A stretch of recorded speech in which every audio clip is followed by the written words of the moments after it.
যুবকদের সাথে জাতীয় কংগ্রেসের আন্দোলন চলছে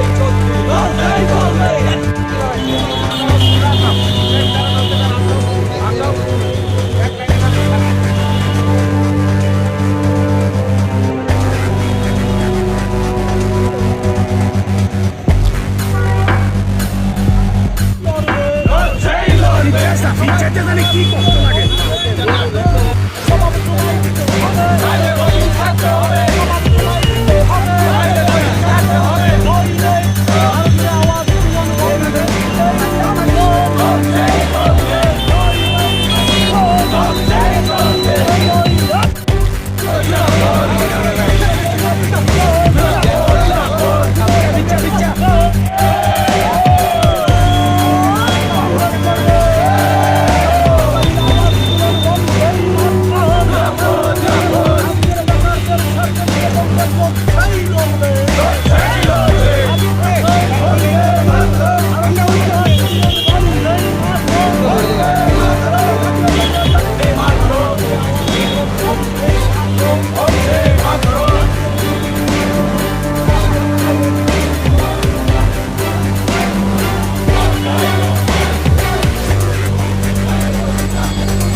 আমরা তো আমরা যাবেন না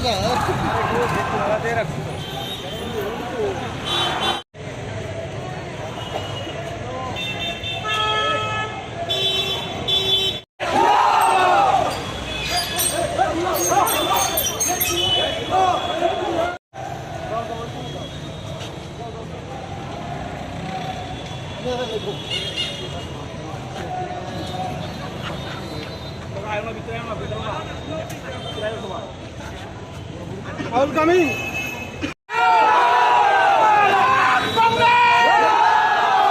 বিজেপির দুর্নীতির বিরুদ্ধে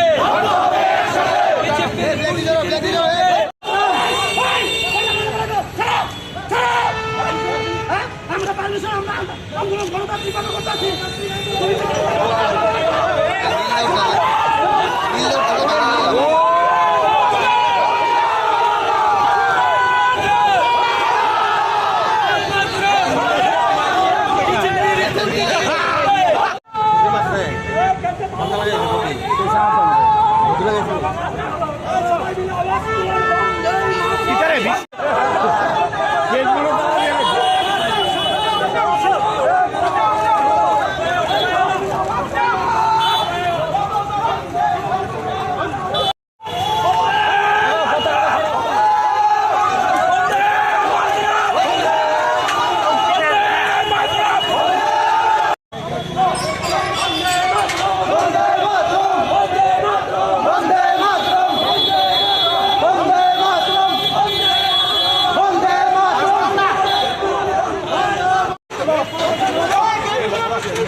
অফিস লাইন ভাই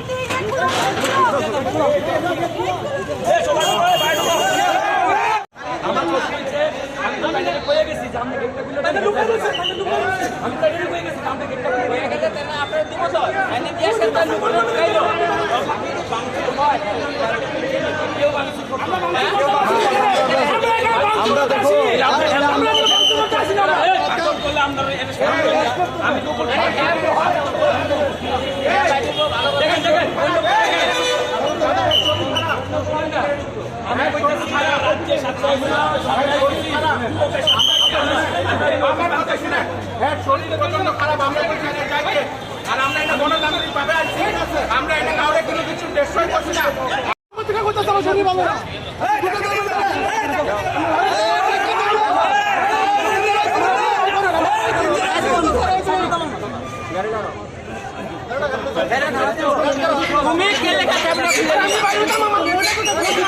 আমরা আছি কেউ কিছু করে আমরা জাস্ট কোন জায়গায় আপনি নিচে থাকবেন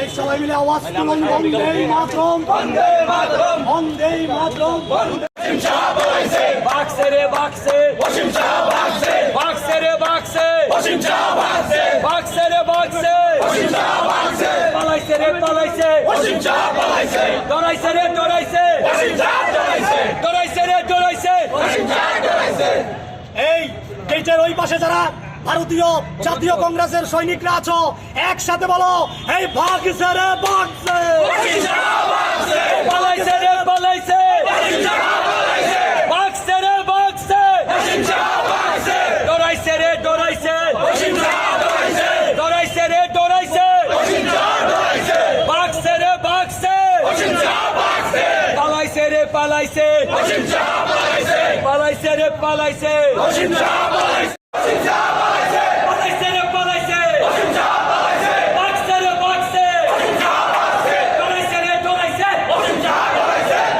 পালাইছে রে পালাইছে ওয়াসিম শাহ পালাইছে দরাইছে রে দরাইছে ওয়াসিম শাহ দরাইছে বাক্সে রে বাক্সে ওয়াসিম শাহ পালাইছে রে পালাইছে ওয়াসিম শাহ পালাইছে রাজ্যের যুবকদের সাথে যুব কংগ্রেস লড়ছেই লড়বে লড়ছেই লড়বে রাজ্যের যুব কংগ্রেস লড়ছেই লড়বে লড়ছেই লড়বে যুবকদের সাথে যুব কংগ্রেস লড়ছেই লড়বে লড়ছেই লড়বে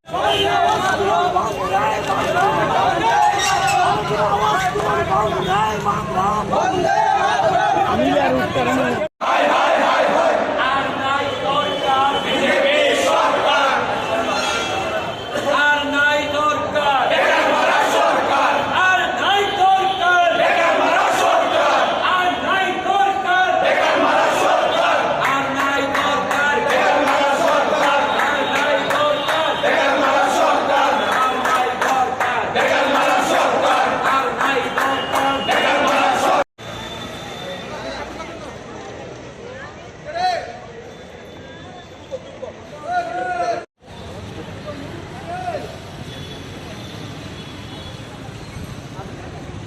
শেষ হয়ে গেছে গানটা আর এত শব্দ ধ্বংস পুলিশ প্রশাসন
তাই তো খুঁজে দিতে চাইতেছে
ওইটা আলাদা করে রাখো।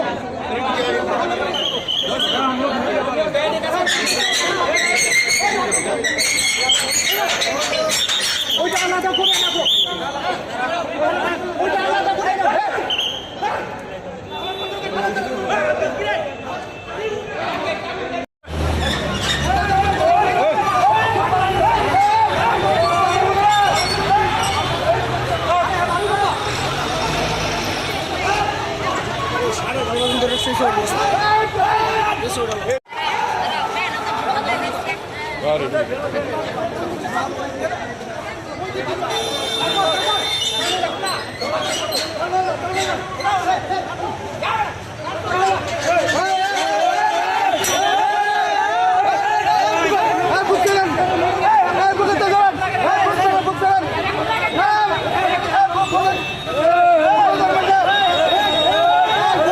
দেখুন, আপনি সকলেই জানেন জিআরবিটি গ্রুপটির ফলাফল ইতিমধ্যেই প্রকাশ্য হয়েছে এবং আমাদের বিধায়ক শ্রী সুদীপ রায় বর্মনজি ফলাফল প্রকাশের আগেই বলেছিলেন যে একটি ওয়েটিং লিস্ট যাতে বানানো হয়, কারণ এই পরীক্ষায় যারা গ্রুপ ডিতে পরীক্ষা দিয়েছে তারা গ্রুপ সিতেও পরীক্ষা দিয়েছে এবং বহিরাগত বাইরের থেকেও অনেক ছেলেমেয়েরা এসে পরীক্ষা দিয়েছে। তাদের মধ্যে আমরা যদি কমিও ধরি 900 থেকে 950 লোক এই পরীক্ষা এই চাকরিতে নিজেদেরকে এনরোলমেন্ট করাবেন না। তো যেই 900 950 গ্যাপ আবার হবে, সেই গ্যাপটা যাতে সেই ওয়েটিং লিস্ট থেকে সেই মেরিট লিস্ট থেকে নিয়ে আসা হয়, তাই আমরা আজকে এই আন্দোলন করেছিলাম। এবং আমরা এটাও বলেছিলাম যে মৌখিক পরীক্ষা, যে পরীক্ষাটি মৌখিক হয়েছিল এবং ভাইবার যে রেজাল্ট প্রত্যেকটি স্টুডেন্টের যাতে রেজাল্টগুলোকে আউট করে দেওয়া হয়, কারণ আমরা জানি যে এই পরীক্ষায় যুবকদের সঙ্গে ন্যায্য বিচার হয়নি। যুবকদের সঙ্গে যারা পয়সা দিয়েছে তারাই এই চাকরি পেয়েছে এবং তার প্রতিবাদে আজ প্রদেশ যুব কংগ্রেস ময়দানে নেমেছে। এবং আমরা দেখেছি, আমরা ঢোকার সাথে সাথে এখানের এক অফিসার, আমাদের এক যুব কংগ্রেসের ছেলে, তার শরীর খারাপ হয়ে গেছিল, সে বেরানোর চেষ্টা করছিল, তাকে কলার ধরে ধাক্কাধাক্কি করেছে, তার অবস্থা খুবই খারাপ, সে এখন হাসপাতালে তাকে নিয়ে যাওয়া হয়েছে। এবং তার জন্য আমরা পুলিশ প্রশাসনকে এবং যে বিজেপির দালাল যারা কাঁধের মধ্যে অশোক স্তম্ভটাকে ভুলে পদ্মফুল লাগিয়ে আজকে নাটক করছে, সেই পুলিশদের বিরুদ্ধে আজকে আমরা আওয়াজ উঠিয়েছি। এবং আমরা চাই সাংগঠনিক অসাংগঠনিক যত যুবকরা আছে এই আন্দোলনকে আরও বৃহত্তর করে গড়ে তুলতে হবে, কারণ দিনের পর দিন এই শাসক দল, এই বেকার বিরোধী দল, এই যুবক বিরোধী দল, এই ভারতীয় জনতা পার্টি রাক্ষসের মতন যুবকদের জীবনকে নিয়ে ছিনিমিনি এবং তাদেরকে গ্রাস করছে। তার প্রতিবাদে আজ ত্রিপুরা প্রদেশ যুব কংগ্রেস মাঠে আছে। রাজ্যে জিআরবিটির গ্রুপ সি গ্রুপ ডি পরীক্ষা নেওয়া হয়েছিল। বহু তাল বাহানার পর গ্রুপ সির ফলাফল বেরিয়েছিল, তখনও দুর্নীতির গন্ধ ছিল। আমাদের রাজ্যের ছেলেদেরকে বঞ্চিত করা হয়েছিল, তখন আমরা প্রতিবাদ জানিয়েছিলাম। আবার বহু তাল বাহানার পর এই গত দুদিন আগে গ্রুপ ডির পরীক্ষার ফলাফল বেরিয়েছে। এই ফলাফল বেরানোর আগে আমাদের রাজ্যের মাননীয় যিনি বিধায়ক সুদীপ রায় বর্মন বিধানসভার এই 3 দিনের অধিবেশন চলাকালীন তিনি রাজ্যের মাননীয় মুখ্যমন্ত্রীর কাছে এবং রাজ্য সরকারের কাছে দাবি রেখেছিলেন, চিঠি লিখেছিলেন এবং বিধানসভায় দাঁড়িয়ে বলেছিলেন যে এই গ্রুপ ডিতে এমন বহু ক্যান্ডিডেট আছেন যারা গ্রুপ সিতে উত্তীর্ণ হয়েছেন, অনেকে সেখানে চাকরি করছেন বা অনেকে বহিরাজ্য থেকে আছে, এদেরকে যাতে না দিয়ে আমাদের রাজ্যের যারা ভূমিপুত্র, আমাদের রাজ্যের যারা ছেলে, তাদেরকে যাতে দেওয়া হয়। সেখানে মেরিট লিস্টের পাশাপাশি যাতে আরেকটা ওয়েটিং লিস্ট দেওয়া হয়। কিন্তু রাজ্য সরকার সেদিন ওনার এই কথা কর্ণপাত করেনি, কারণ এই সরকার দুর্নীতিবাজ। এই সরকার রাজ্যের যুবকদের উন্নয়ন চায় না। এই সরকার পয়সার বিনিময়ে, অর্থের বিনিময়ে রাজ্যের যুবকদেরকে বঞ্চিত করছে। তার প্রতিবাদ জানিয়ে যুব কংগ্রেসের সভাপতির নেতৃত্বে আজ আমরা জিআরবিটির অফিসের সামনে আসি। পুলিশ দিয়ে গেট বন্ধ করে দেওয়া হয়।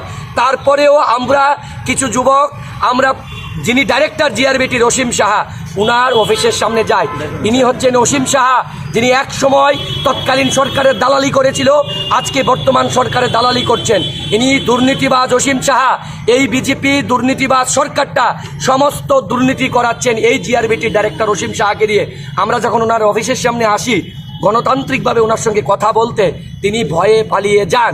তার পাশাপাশি আমরা দেখি জিআরবিটির ক্যান্ডিডেটরা যখন এখানে কথা বলতে আসেন, আরটিআই যেটা দেশের সংসদে আইন পাশ করা হয়েছিল, রাইট টু ইনফরমেশন, সেখানে তাদেরকে বঞ্চিত করে এই অসীম শাহ তাদের সঙ্গে দুর্ব্যবহার করে। আজকে যখন আমরা এখানে আসি, এই ভিতরে যাওয়ার পর আপনারা আসলে দেখবেন একটি ছেলে যারা যে জনজাতি গোষ্ঠীর এসটি সম্প্রদায়ের, সেই 80%, 80% সে ছিল ফিজিক্যাল হ্যান্ডিক্যাপ, তাকে পর্যন্ত বঞ্চিত করা হয়েছে। এই সরকার চাইছে কি? তার প্রতিবাদ জানিয়ে আজকে আমরা এখানে আসছি। যতক্ষণ পর্যন্ত অসীম সাহা না আসবে ততক্ষণ আমাদের আন্দোলন জারি থাকবে এবং রাজ্যের যুবকদের সাথে এই রাজ্যের কংগ্রেস এবং যুব কংগ্রেস লড়াই করছে, আগামী দিনও করবে দুর্নীতিবাজ সরকারের বিরুদ্ধে।